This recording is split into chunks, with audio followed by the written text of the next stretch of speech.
Hello and welcome back to my YouTube channel, you guys. Today we are making pita bread and it's really tasty and I absolutely love this recipe. So we're going to start off with flour, about 3.5 cups of flour, but don't worry, I have all the ingredients that's going to be written down in the description box.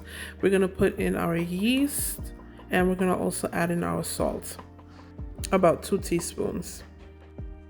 Go ahead and mix up the flour so everything is distributed properly.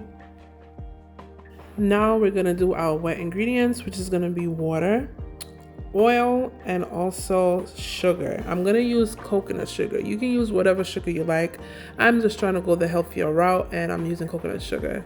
It's totally up to you. It's totally optional. You can use what you want. Go ahead and mix up your wet ingredients and we're gonna make sure we mix it until all the sugar is dissolved inside the mixture. Now we are back to our dry ingredients. We're gonna go ahead and put our wet ingredients in, but you wanna make sure that you do it in intervals. You don't just throw everything inside the bowl. It's gonna be a wet mess. So please don't do that. Just do it little by little and you're just gonna mix it. I like to just use a spatula until I get it to the consistency where I can actually knead it with my hands. So that's exactly what I'm doing right here, but that's totally up to you. You can use your hands. You don't have to use a spatula, but this is just my preference. So this is exactly the consistency that I want it to be, where there's not much flour left over. Now I'm going to use my hands and go ahead and knead it down with my palm. If you're new to my channel, thank you for watching, you guys. Go ahead and subscribe. I've been baking for about 8 years now and it's very therapeutic for me. It helped me with depression. I don't know if anyone's think of baking that way, where it's just really therapeutic for them. If so, let me know in the comments about your experience as baking and how does it make you feel, because it definitely takes off stress for me, especially when I punch the dough. And when I say punch the dough, I mean when, you know, your dough is finished rising. I just like to give it a good knockout. It definitely released some good stress for me. Another thing which I've been doing new with my baking is not using regular sugar. I've been testing it out with coconut sugar and just using healthier sweetener options. But yeah, that's totally up to you. I'm just experimenting and it still tastes delicious. You wouldn't even tell that I didn't even use brown sugar or white sugar. It's delicious. Okay, let's get back to the video. So now we're just going to put a little bit of oil on our kneaded dough and we're just going to let it rise for about an hour and a half. Our dough has risen after an hour and a half. And yes, this is my favorite part. Oh my God. I cannot be the only one, you guys. It feels so good. I don't know if it's a sensory thing, but I just love it.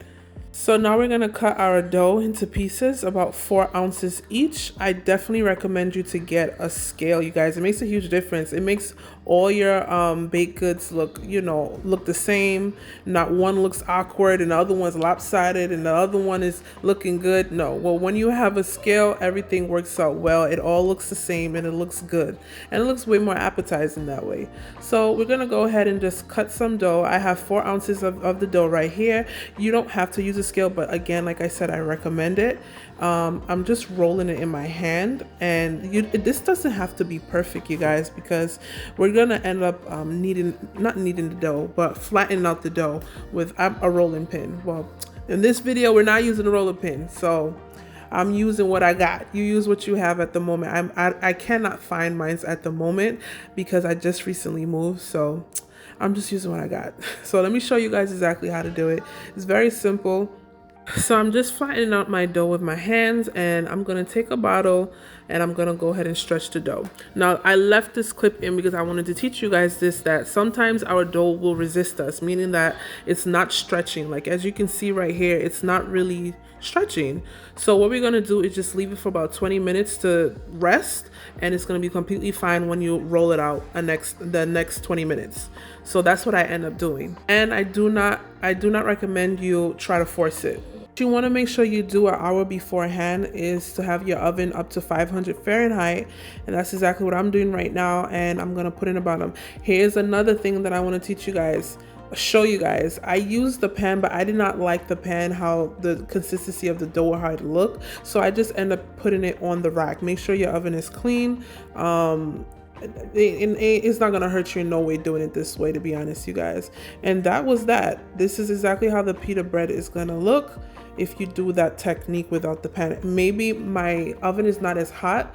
Maybe it says 500 Fahrenheit and it's really not, but it was just not the heat that I wanted it to be. Now this is how a pita looks. You cannot tell me this does not look good, you guys.